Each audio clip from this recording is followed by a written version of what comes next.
Welcome to lecture 40 of week 8. So, this is the last lecture on temperature measurement. As of now, we have talked about various temperature measuring instruments such as thermal expansion methods, thermoelectric methods, as well as electrical resistance. Now, we will talk about temperature measuring instruments that are based on radiation principles. As of now, the temperature measuring instruments that we have talked about, it was necessary for the instrument to bring it in contact with the medium whose temperature we wanted to measure.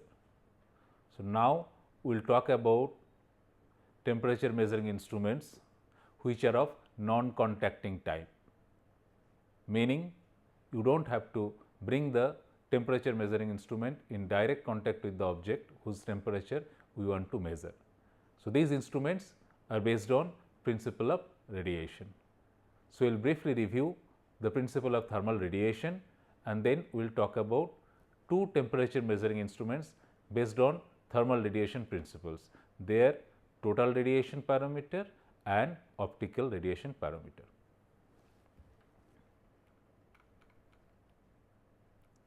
So, we have talked about thermal expansion methods, thermoelectric sensors, electrical resistance sensors. Today, we will talk about radiation methods, under which we will talk about total radiation pyrometers and optical pyrometer. So, this is our today's topic. So, as we just mentioned, the basic principle on which radiation temperature measurement depends are as follows. We measure the temperature by measuring the energy radiated by a hot body. Each body which is above absolute 0 temperature will radiate thermal radiation, and the intensity of the radiation is linked to the temperature of the body. So, it is possible to measure temperature by measuring the energy radiated by a hot body. Temperature measurement by means of radiation from a hot body has several advantages, such as no direct contact is necessary, the body may be stationary or moving, temperature variation over the surface can be measured, high upper limit. In fact, practically there is no upper limit. Please note that it is also possible to measure temperature of a moving object using radiation temperature measurement. Let us briefly review radiation principles. Thermal radiation is an electromagnetic radiation emitted by a hot body as a result of its temperature. This radiation is different from other electromagnetic radiations such as radio waves and X-rays, which do not propagate as a result of temperature. Thermal radiation lies in the wavelength region of 0.1 micron to 100 micron. 1 micron is 10 to the power minus 6 meter. Radiation transfer of heat takes place in the ultraviolet, visible and infrared regions. So, this shows the electromagnetic spectrum. So, wavelength increases as we go in this direction. So, obviously, energy increases as we go in this direction.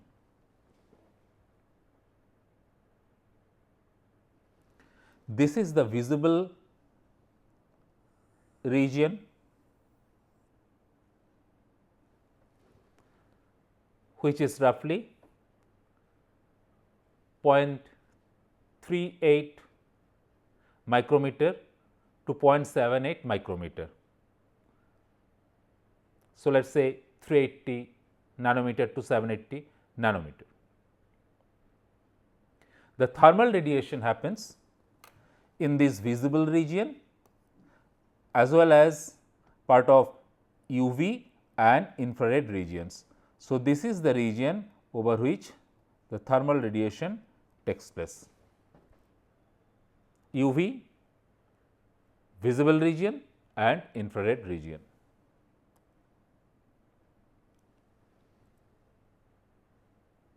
Also look at here how the color changes with change in wavelength. In the visible region, the wavelength which are higher or longer has red color, and as the wavelength decreases, that means you go towards shorter wavelength. As you go towards shorter wavelengths, the color changes from red to yellow to violet. So, this is violet, this is red, and you may be familiar with VIBGYOR, VIBGYOR. So, wavelength decreases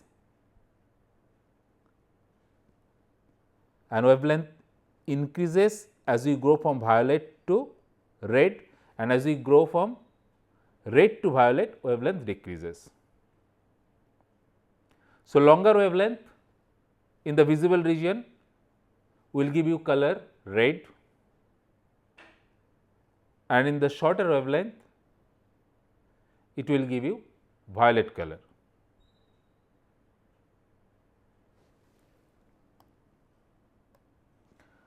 We will make use of this information later.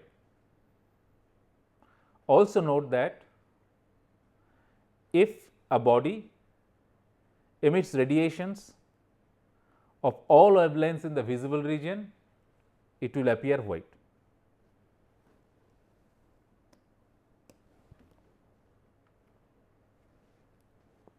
Now, what is a black body? A black body is an idealized body that absorbs all radiation falling on it without transmitting or reflecting any. An approximate example is a cavity. If you have a hole in a body and a radiation enters through this cavity, and then it can get reflected several times on the walls and finally get fully absorbed. So, a cavity is an approximate example or idealization of a black body. A black body radiates energy at all spectral wavelengths at a maximum rate corresponding to its temperature. So, a black body is an ideal absorber and ideal emitter. Its emissivity is equal to 1, which is the maximum possible value. Kirchhoff's law says any body in thermal equilibrium emits as much heat radiation as it receives at any given wavelength and temperature.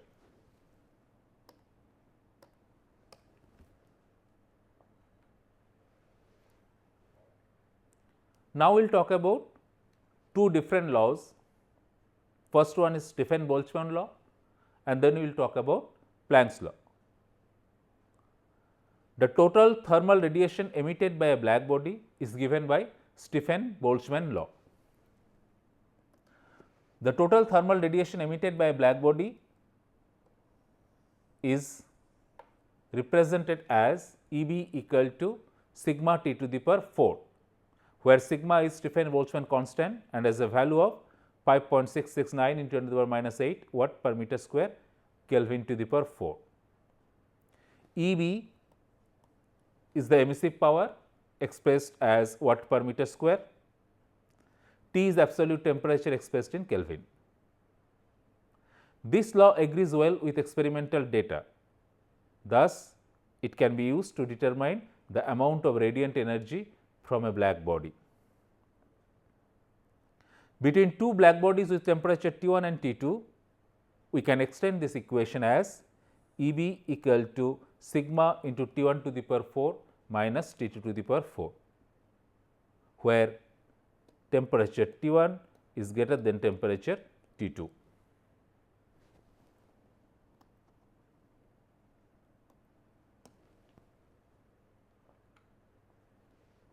Now, let us talk about Planck's law. The emissive power of a black body varies with wavelength.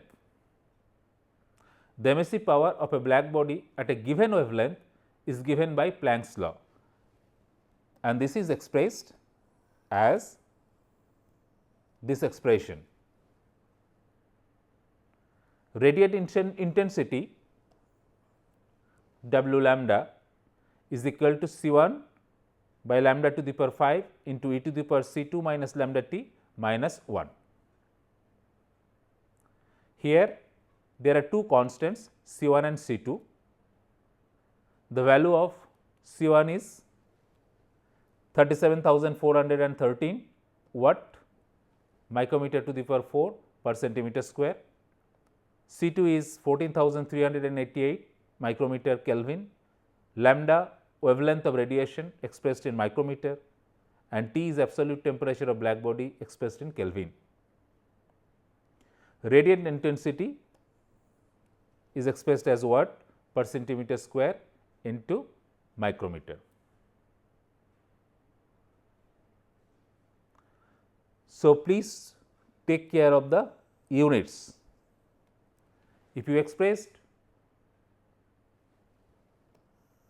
in different units instead of using micrometer and centimeter, the values of C1 and C2 will accordingly change. So, please note that this equation relates the radiant intensity with temperature. So, this equation for a given wavelength tells you the amount of radiant intensity at a particular temperature.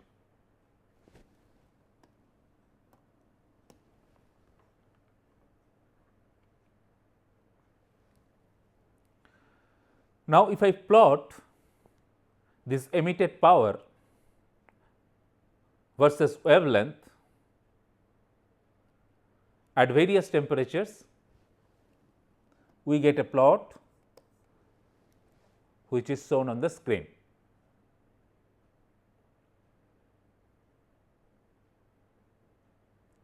Intensity of radiation varies appreciably with wavelength. Point of maximum radiation intensity shifts to the shorter wavelength as the temperature increases. Note that if you focus your attention on a particular temperature, let us say 400 Kelvin, the emitted power varies appreciably with change in wavelength, number 1. Number 2, there is a wavelength at which the emitted power is maximum. So, this is the wavelength at which emitted power is maximum for 400 degree Kelvin, and this is the wavelength for which the emitted power is maximum at 600 degree Kelvin. Note that as the temperature increases, the wavelength at which maximum radiation intensity occurs shifts to the shorter wavelength.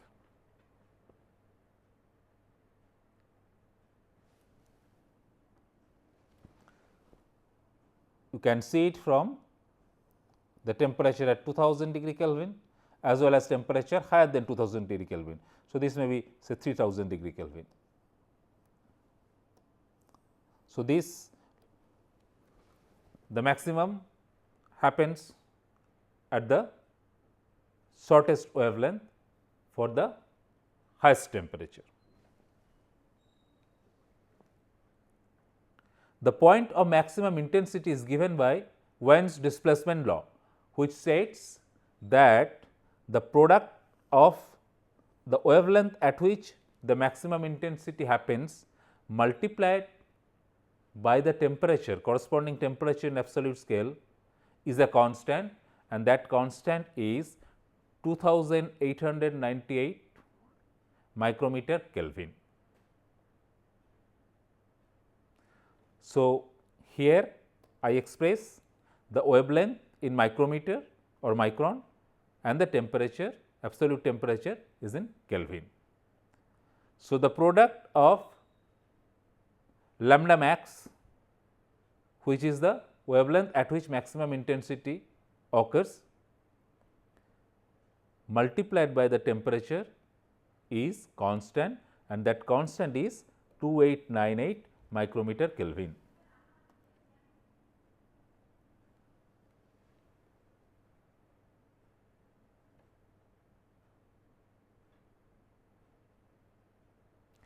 So, this equation tells you that as temperature increases, the lambda max decreases, because their product will be constant. So, if I start heating an object, initially the temperature will be lower. So, the maximum intensity of the radiation will happen at a wavelength which is in the longer region. So, if it is within the visible region, it may be around red, because the red has maximum wavelength in the visible region.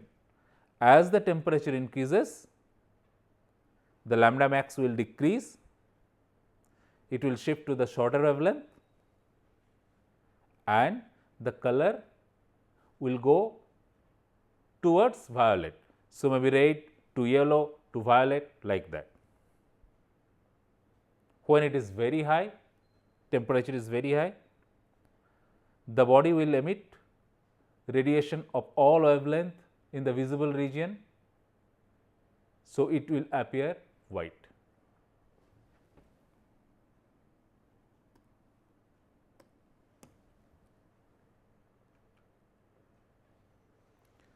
So, as temperature of a body changes, its color changes. If we gradually increase the temperature of a metal, the intensity of radiation will increase gradually, and its color will change as red to yellow to white. Red corresponds to longer wavelength in the visible region, and white corresponds to mixture of all wavelengths, long, short wavelengths in the visible region. So, as you go on heating, the shorter wavelength maximum intensity happens. At lower temperature, the color is dull and bright at higher temperature. So, at lower temperature, color is dull because of longer wavelength, and at high temperature, the color is bright because of shorter wavelength.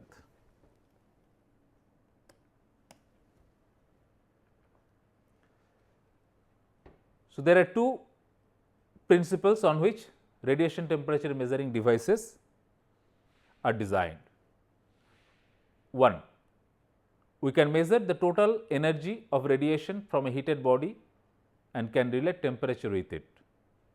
Total radiation pyrometer works on this principle. Principle number 2, we can measure spectral radiant intensity of the radiated energy from a heated body at a given wavelength. Optical pyrometer works on this principle, and brightness comparison between two objects is made to measure unknown temperature. So, in optical pyrometer, we will compare brightness of two objects. One object is the reference object whose temperature will be known.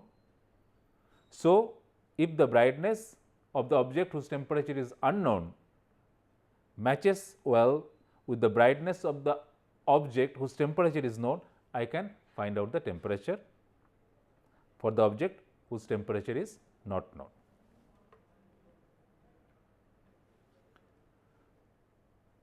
So, this is a schematic of total radiation pyrometer.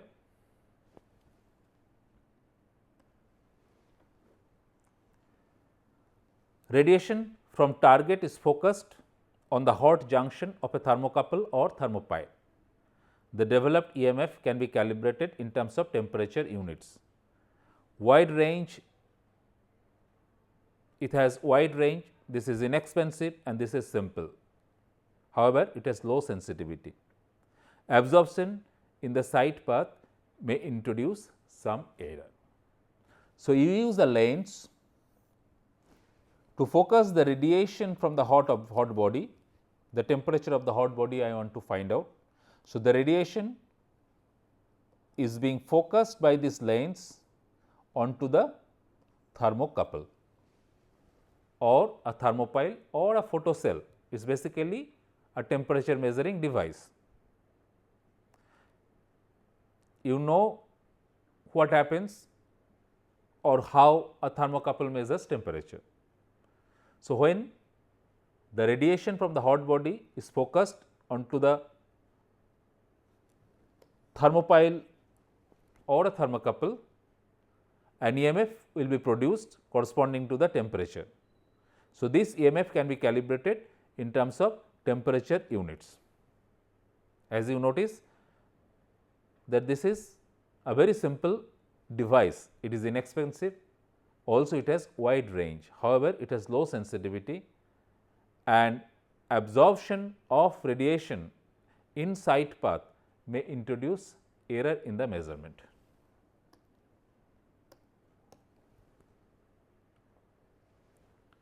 Next, we will talk about optical pyrometer. The optical pyrometer is designed to measure temperatures where the maximum radiation emission is in the red part of the visible spectrum, that is 0.65 micron. This means that the object glows a certain shade of red according to its temperature. Optical pyrometer uses the photometric principle of comparison of intensity of incoming radiation at a particular waveband to that of a lamp. It requires a visual brightness match by a human operator. Thus, the instrument can measure temperature only above 600 degrees Celsius. So, the way optical pyrometer will work is as follows. We have the hot body whose temperature we want to measure. This is a filament which can be heated to a particular temperature by sending different amount of current to the filament. Now, the radiation from the hot body is focused on the filament. So, the image of the hot body is superimposed on this filament, and then I can see this filament through an eyepiece.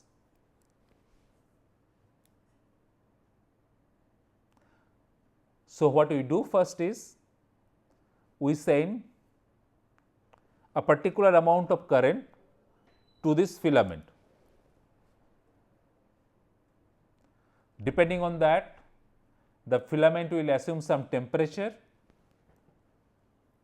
Corresponding to this temperature, the brightness of the filament will be defined. Now, I view the filament through this eyepiece and through a red filter. This red filter improves the accuracy in the measurement, because the red filter will pass a narrow wavelength light through this red filter, which corresponds to 0.65 micrometer. Now, when you view the filament through the eyepiece, three things can happen. First,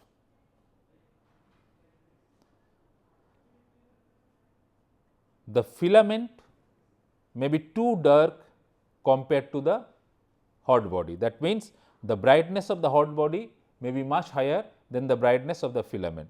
In that case, you will see a dark filament on a white background.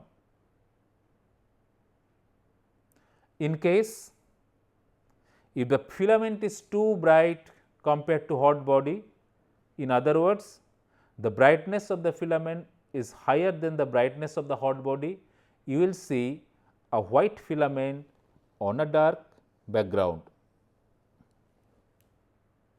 But if the brightness of the filament and the brightness of the hot body matches well, then the filament will disappear and we will see all white. So, the point of measurement is as follows: you manipulate or you change the current that is being sent through the filament. That means, you are heating up the filament at different temperatures until the brightness of the filament matches with the brightness of the hot body.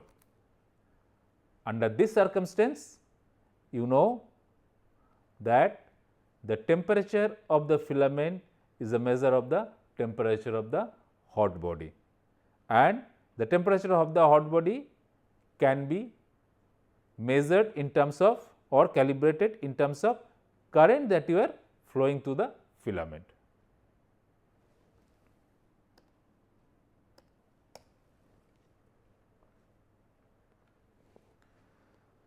So, the instrument contains a heated tungsten filament within its optical system.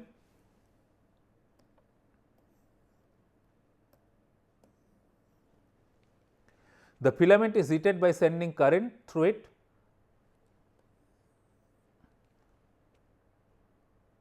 and the image of the hot target is superimposed on it by this objective lens. The current in the filament is increased until its color is the same as that of the hot body. Under these conditions, the filament apparently disappears when viewed against the background of the hot body. Temperature measurement is thus obtained in terms of the current flowing in the filament. As the brightness of different materials at any particular temperature varies according to the emissivity of the material, the calibration of the optical pyrometer must be adjusted according to the emissivity of the target. An optical filter is used that passes a narrow band of frequencies of wavelength around 0.65 micrometer corresponding to the red part of the visible spectrum. This improves accuracy. Next, we quickly talk about semiconductor temperature sensor. Semiconductors have a number of parameters that vary linearly with temperature. Normally, the reference voltage of a zener diode or the junction voltage variations are used for temperature sensing. Semiconductor temperature sensors have limited range -50 to 150 degrees Celsius. However, they are very linear with accuracies of ±1 degree Celsius or better. There are several other advantages such as high sensitivity, easy interfacing to control systems. The thermal time constant varies from 1 to 5 seconds. Semiconductor devices are rugged with good longevity and are inexpensive. Now, we have talked about various temperature measuring instruments, but how do you select a temperature sensor for your application. While selecting a temperature sensor, let us keep in mind the following: desired temperature range, the tolerable limit to the error in measurement, the speed of response, the measurement conditions, and the purpose of measurement. Let us ask, can you use a contacting type sensor? Is the sensor or the temperature of the object likely to be seriously affected by the contact? Under such circumstances, I have to use a protective case for the sensor. If a contacting type sensor can be used, then the choice is generally governed by temperature measuring range satisfying the conditions of use and meeting the acceptable error allowance speed of response. Of course, economics also plays an important role in choice of suitable temperature sensor. Finally, we briefly talk about installations, operations and care of temperature sensors. The temperature sensor should be fully encompassed by the medium whose temperature is being measured and not be in contact with the walls of the container. The sensor should be screened from reflected heat and radiant heat if necessary. The sensor should also be placed downstream from the fluids being mixed to ensure that the temperature has stabilized, but as close as possible to the point of mixing. A low thermal time constant for the sensor is necessary for a quick response. Thermal wells or enclosures are sometimes used to prevent mechanical damage or for ease of replacement. Sensors should also be protected from over temperature. Now, we stop our discussion on temperature measurement.